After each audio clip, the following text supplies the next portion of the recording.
Hello everybody, back here again for another vlog-a-day, and today is, I believe, the 17th. I know it's Tuesday. Figured I'd go ahead and kind of point the camera out at other things, kind of show you some of the stuff that's grown in my yard already. This is a little Japanese maple tree that I bought from a nursery. I wanted like 150 bucks for it. It was actually blown over and was virtually dead. It started off, I think it was about 7 foot tall, and there was a tiny little bit left. I went ahead and bought it for $5, and like an idiot I dug like a little hole for it to set in to help with water retention, that kind of stuff, and it never has grown up. It's just grown out, so it's really hard to get around with the mower and that, and I'm thinking about possibly retransplanting it this fall and building a like high-rise type, almost like a planter for it. This is a hibiscus tree that my wife purchased on our trip to Des Moines not that long ago. We went to the flower and garden show. We actually went over to Sam's Club and bought it over there. It's got a beautiful flower on it. It's got that really neat braided stalk. Not a big fan of that. Don't know how long it works overall, but it seems to be beautiful right now. This is one that she just bought recently. When her and one of her friends went out to an auction, they stopped at some flower shop or greenhouse somewhere on the way back, I don't know where it was, and bought that.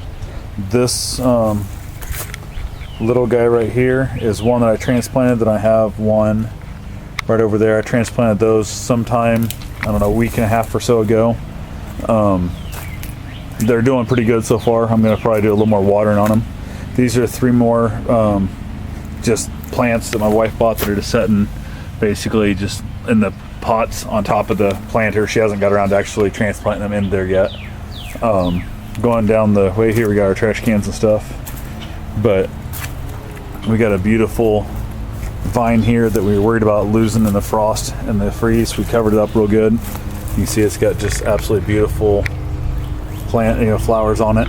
Beautiful piece. Going on down the way here, we've got a bunch more of, like, I'm assuming daylilies or whatever the heck they are. I'm not really sure. We got some new plants coming up that are not sure exactly what those are either. Ones that are just growing back up from last year. We have my wife's rose bush that it's got a handful of blooms actually, getting ready to flower anytime now. This is a little retaining bed that she put in a while back that never really took time to do it right. She wanted to do it. I was trying to let her do it on her own. I offered to help. She didn't want my help in that. You can see the pavers aren't put in there very evenly. They're falling over real bad. We do have another rose bush here. It's not doing nearly as good. This next plant right here next to the rose bush is actually, I think it was called, I don't know the exact name, but it's called a jack-o'-lantern plant. That's what we called it. And you can see right there is what the seed pod. It's actually, when it grows out, it's beautiful bright orange, and then in the fall it turns dry and hard, and a lot of times there's seasons so they'll fall down. It's actually been replanting itself. It's actually spreading out. There's one beyond the back wall there, and one back there. I actually put a couple in the freezer last winter, hoping I could maybe replant them, and I never did bother planting them. We have a hen and chick there, and a planter that was left over from my when my aunt still had the house. Got a little weed growing up there. Get rid of that real quick. I've kind of really stayed out of all this. This was my wife's flower thing, I guess, was kind of hers. We have some, I believe they might be called peony bushes. They're the ones that have those really tight little balls on them that, let's see here if we can see it. See those little real tiny little things. Well, it's not going to focus for me that close, but little tiny balls that the ants actually come up, and the ants are required to eat like part of the coating on it, whatever, that allows the flower to flower. It's a wonderful thing. We have our lilac tree / bush thing here. Hardly got any flowers left on it. The cold really kicked its butt.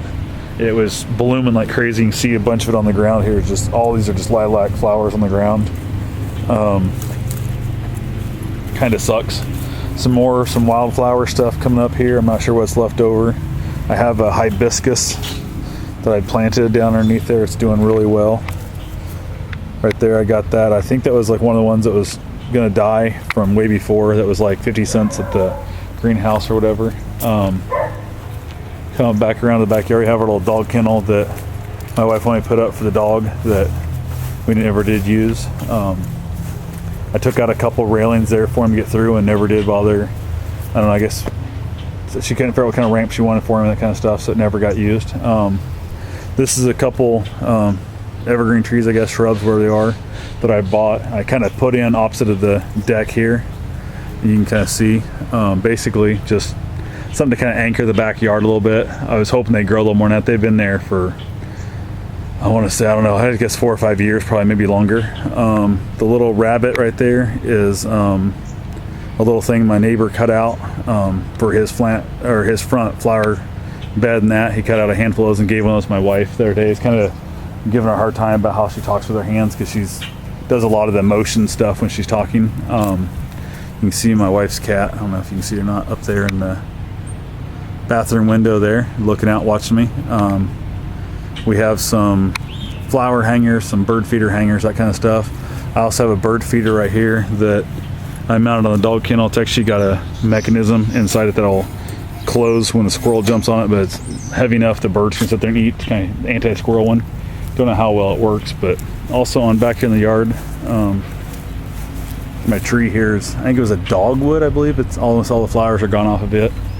There's my little solar panel. Doesn't have to do with spring, but some more wildflowers growing up here inside the middle of my tire planter that's been here forever, and I tried taking it out a couple times and never could make it budge. I need to rent a backhoe one of these days and just do it. My tree here is doing absolutely amazing. I've got another one over there also. Got a bunch of just old scrap stuff, tailgates and toolboxes and a lawnmower I need to get rid of, haul off for scrap or something. Some old barrels that I got extras for my wood stove, wheelbarrow and stuff, of course. A couple old propane tanks that I'm going to use for extra reserve for air compressor. Not much to do with spraying back on the side too much, but I got some walnut logs I'm going to use for wood turning and that. The other thing, if you look way over there, if we can zoom in on it, the edge of my property, while my neighbor lives there still, the edge of that corner goes up to the alley, is some beautiful white shrubs there. Other than that, that's pretty much all we got going. Actually, I gotta get back. I got a tree here trying to grow up that I've been cutting off next. It's growing up too close to my garage that I keep trying to kill, and it keeps coming back. It's amazing when you want to keep something alive, it dies out almost instantly, and when you want to kill something you can't kill it, it keeps holding in forever. This was the blue I started to paint the house last summer. My wife came home and just freaked out, absolutely hated it. Took it as basically a complete insult, like I was doing it to hurt her. I was completely confused. I still never have figured that one out yet. Back around to my maple tree again. So anyway, I also have one of those peony bushes out there at the edge of the road. So I think that's what they're called. It's the one that has really tight little balls on it. And we have my wife's burning bush tree / shrub thing here that I've been trying to turn into a semi-round shape. I usually trim on it every other year. So this year, this coming fall in a few months will be the next time I trim on it. So anyway, thanks for watching, and feel free to leave a comment below, hit the like button and the subscribe button if you haven't yet. So I'll talk to you tomorrow. Have yourself a safe and wonderful day.